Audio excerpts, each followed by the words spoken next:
আজ ছিল সেই দিন, এতদিন ধরে যে দিনটার জন্য আমি ওয়েট করছিলাম। আমি ডিসচার্জ পেয়ে গেছি আর এখানে রেডিও হয়ে গেছি আর কিছুক্ষণ পরই বাড়ি ফেরার জন্য। এখানে পুচকুকেও রেডি করিয়ে দিয়েছি, ঘুমোচ্ছে। একটা হাত বেরিয়ে আরেকটা হাত কোথায় যে আমার ভেতরে ঢুকে গেছে কি জানি।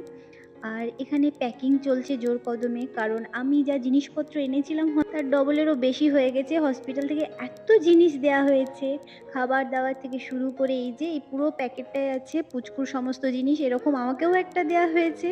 আর এখানে আমাদের একটু সমস্যা হচ্ছিল বাবুকে কার সিটে ফিট করতে, তো নার্স যে উনি হেল্প করছিলেন, যথেষ্টই ভালো ছিলেন। আর এই তো বাইরেটা দেখে আমি ভাবছি জানালা দিয়ে রোজ এই এরিয়াটা আমি দেখতে পেতাম। টাটা হসপিটাল, ইনশাল্লাহ আর আমাকে আসতে হবে না। আর এই যে বাবু এখানে ঘুমিয়ে ঘুমিয়ে যাচ্ছে, কিন্তু আমার বড্ড টেনশন হচ্ছিল, মনে হচ্ছিল এইটুকু বাচ্চা ঘাড়ে না লেগে যায়। এ কারণে আমি এখানে ওর ঘাড়ের সাইডে হাত দিয়ে সাপোর্টের জন্য রেখেছিলাম। আসলে এত ছোট বাচ্চা আমরা তো কোলে নিতেই ভয় পাই, সেখানে কার সিটে এভাবে বসানো অভিজ্ঞতা ফার্স্ট টাইম। ভীষণ ভয় পাচ্ছিলাম আমি।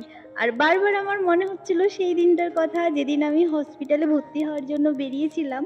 আর মনে হচ্ছিল যেদিনকে আমরা ফিরবো সেদিনকে ৩ জন ফিরবো। আজ তবে এতটুকুই থাক। দেখা হচ্ছে আবার পরে। টাটা।